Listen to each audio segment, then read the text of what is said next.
وعلیکم السلام ورحمۃ اللہ۔ جی، جو لڑکی پہلے سے شادی شدہ تھی یعنی طلاق ہو گئی ہے، اب دوبارہ وہ شادی کرنا چاہتی ہے تو کیا اس کے لیے ولی کا ہونا ضروری ہے اور وہ چھپ کے شادی کرنا چاہتی ہے؟ محترم بھائی،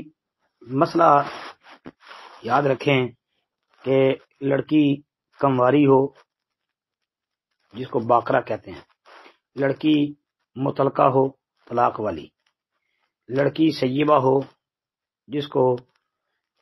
کہتے ہیں کہ اس کا حامل فوت ہو چکا ہے، جی، کوئی بھی لڑکی ہو، کمواری ہو، مطلقہ ہو، سیبہ ہو، تو وہ لڑکی جو ہے اپنی مرضی سے جو ہے اپنا نکاح نہیں کر سکتی۔ اگر چھپ کے نکاح کرے یہ تو ویسے ہی حرام طریقہ ہے، یہ تو جائز ہی نہیں ہے، شریعت اس کی بالکل اجازت ہی نہیں دیتی، تو پھر ولی کی اجازت کے بغیر وہ نکاح ہی نہیں ہے۔ آپ علیہ الصلوۃ والسلام نے ایسے نکاح کو باطل قرار دیا جو ولی کی اجازت کے بغیر ہو، اور ایک جگہ کہ لا نکاح الا بولی، کہ ولی کی اجازت کے بغیر نکاح ہی نہیں ہے۔ تو یہ جتنے بھی ولی کی اجازت کے بغیر نکاح ہوتے ہیں چھپ کر ہوتے ہیں اور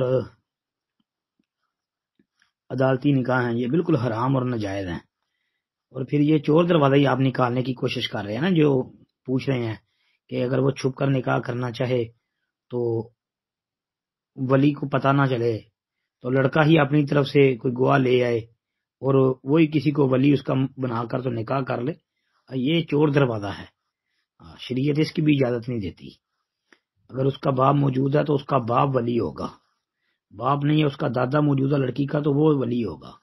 اور پھر گواہ جو ہیں وہ لڑکے کی طرف سے ہوتے ہیں، جی، یعنی گواہ تو ہیں ہی ہے نا۔ اب دیکھو لڑکے والوں کی طرف سے گواہ آ گئے، گواہی مل گئی، اور لڑکی کے لیے ولی کا ہونا یہ ضروری ہے، اس کے بغیر جو ہے نا